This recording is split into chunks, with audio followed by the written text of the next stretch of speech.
اعوذ باللہ من الشیطان الرجیم بسم اللہ الرحمن الرحیم رب اشرح لی صدری ویسر لی امری واحلل عقدۃ من لسانی یفقہوا قولی۔ سب سے پہلی بات تو میں یہ بتاؤں گا کہ فہد بھائی اور عرفان بھائی نے اس کو بالکل ایکسپلین کر دیا ہے، کچھ چھوڑا ہی نہیں ہے میرے بولنے کے لیے۔ لیکن بس میں ایک بات یہاں پر ایڈ کرنا چاہوں گا کہ اللہ سبحانہ و تعالیٰ کی ہمیشہ سے یہ سنت رہی ہے کہ اللہ سبحانہ و تعالیٰ نے آنے والی امت کے لیے، آنے والے لوگوں کے لیے ایک امتحان کا معاملہ چھوڑا ہے۔ کسی نہ کسی ہستی کی کوئی نہ کوئی نشانیاں بتائی جاتی ہیں، کتاب میں ان تک پہنچائی جاتی ہیں، اور ان کو کہا جاتا ہے کہ جب یہ تم ان کو پالو تو ان کا ساتھ دینا۔ اسی طریقے سے جو بنی اسرائیل میں نبی حضرت عیسیٰ علیہ السلام آئے، اور حضرت عیسیٰ علیہ السلام جب یروشلم پہنچے اور اپنے آپ کو یہودی ربائز اور فرسیز، جو وہاں کا جو ایک آپ یہ کہہ لیں کہ ایک ایسا طبقہ تھا جو کتاب تورات وغیرہ پر مہارت رکھتے تھے، انہوں نے حضرت عیسیٰ علیہ السلام کے اندر وہ تمام نشانیاں جو کتابوں میں بیان ہوئی تھی دیکھنے کے باوجود منع کر دیا، انکار کر دیا، اور یہ کہہ دیا کہ ان میں ایک بھی نشانی موجود نہیں ہے۔ اب اس کا پھر معاملہ یہ ہوا کہ پھر وہاں سے حضرت عیسیٰ علیہ السلام کو آسمان پہ اٹھا لیا گیا، اور وہ جو ان کی شریعت ہے وہ منسوخ کر دی گئی۔ اب نبی کریم صلی اللہ علیہ وسلم نے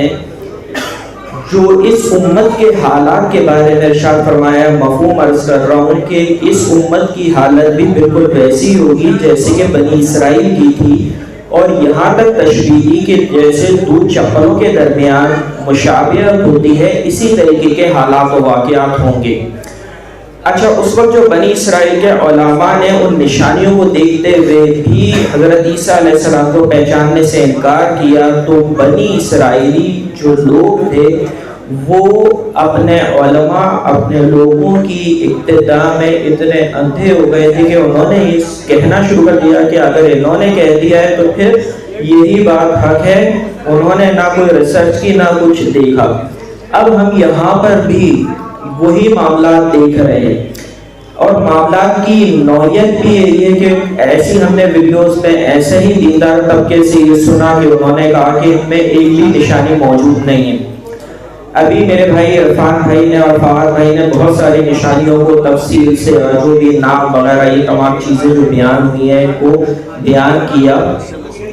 لیکن میں آپ کو ایک بات بتا دوں، یہ تمام نشانیاں جتنی بھی بیان ہوئی ہیں سب ضمنی نوعیت کی ہیں۔ اصل نشانی یہ ہے کہ سید محمد قاسم بن عبد الکریم کے لیے پوری دنیا سے سینکڑوں لوگوں کو ان کے خوابوں کے ذریعے احکامات ملے ہیں۔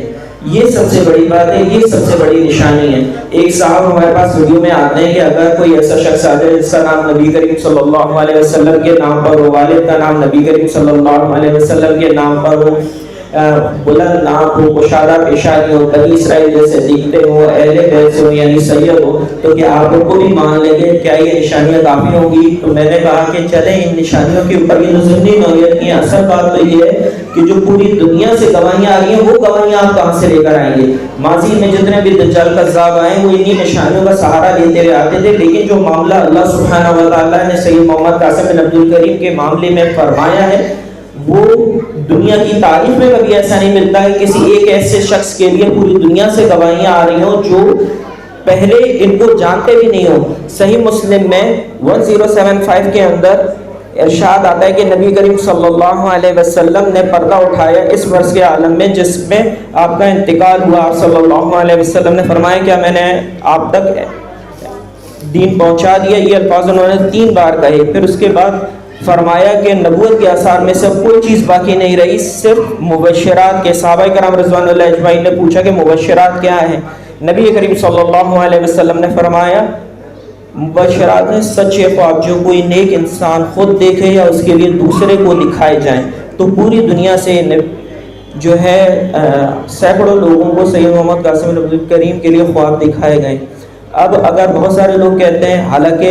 بخاری کی 6990 کے اندر یہ بات ہے کہ جو خواب ہے وہ نبوت کا 46واں حصہ ہے، اور قرب قیامت میں جو ہے یہ خواب شاذ و نادر جھوٹے نکلیں گے، ایک حجت کے درجے پہ رکھتے ہیں۔ لیکن اگر بہت سارے لوگ اس بات پہ اختلاف کرتے ہیں کہ نہیں حجت کا درجہ نہیں رکھتے، لیکن مسلمان بھائی کی تو گواہی جو پوری دنیا سے آ رہی ہے وہ تو حجت رکھتی ہے۔ تو اس بات پر بھی تمام لوگوں سے ہماری یہی درخواست ہوتی ہے کہ جو بنی اسرائیل نے جو طریقہ اختیار کیا نا کہ ان کی تقلید کی، وہ نہ کریں، خود دیکھ لیں، جان لیں، سمجھ لیں، اور وہ معاملہ نہ کریں جو انہوں نے کیا تھا، تاکہ اس طریقے کی جو ان کے اوپر بربادی اور جو ان کے اوپر مصیبت نازل ہوئی وہ ہمارے اوپر نہ ہو۔ کیونکہ امام المہدی کا بھی معاملہ یہ ہے کہ نبی کریم صلی اللہ علیہ وسلم نے فرمایا، مفہوم عرض کر رہا ہوں، کہ اگر جاؤ ان میں شامل ہو جاؤ، اگر برف پر گھسٹ کر جانا پڑے، تو یہ بڑا معاملہ ہے۔ تو یہی ہے بنیادی بات کہ اب ہم جب دیکھتے ہیں ہمارے جو دیندار طبقہ ہے اس سے ان کا رویہ کیا ہے کہ وہ بڑے بانگے دہل کہتے ہیں کہ نہیں وہ مکہ سے ہوں گے، جبکہ روایات میں آتا ہے کہ وہ مشرق سے، اور مکہ کی یا مدینہ کی جب ان سے کہا جاتا ہے کہ آپ کوئی روایت کوئی دلیل پیش کریں تو وہ نہیں دے پاتے، جبکہ بخاری کے اندر 108-109 کے اندر یہ حدیث موجود ہے۔ مفہوم عرض کر رہا ہوں کہ اگر کسی ایسے شخص نے کوئی ایسی بات نبی کریم صلی اللہ علیہ وسلم کی طرف منسوب کی جو نبی کریم صلی اللہ علیہ وسلم نے نہیں فرمائی، تو وہ اپنا ٹھکانہ جہنم میں بنا لے۔ تو معاملات بڑے سخت ہیں۔ میں تو سب لوگوں کے لیے ہی بس یہ دعا کرتا ہوں کہ اللہ تعالیٰ جو ہے ہماری حالتوں پر رحم فرمائے۔ اور جو دوسری بات جو انہوں نے ہمیں آج اچانک یہاں پر مشکل میں ڈال دی ہے، میں ان کے لیے ایک بات بتا دوں کہ کوئی بھی مسلمان ہو ہی نہیں سکتا جب تک کہ اس کی ہر چیز سے نبی کریم صلی اللہ علیہ وسلم زیادہ محبوب نہ ہو جائیں۔ تو اب یہ اللہ تعالیٰ کا معاملہ تھا کہ ہم کتابوں میں سنتے ہیں کہ مہدی نے تو دعویٰ نہیں کرنا اور نہ ہی وہ کریں گے، تو لیکن اللہ سبحانہ و تعالیٰ نے تو پہچان کرانی ہے نا، تو اللہ تعالیٰ نے بھی تو کوئی نہ کوئی ایسا معاملہ کرنا تھا کہ جس ایک کو منع کر دیا کہ اس نے کوئی دعویٰ نہیں کرنا ہے، لیکن کچھ ایسے لوگوں کو کھڑا کر دیا اور ان کی ذمہ داری لگا دی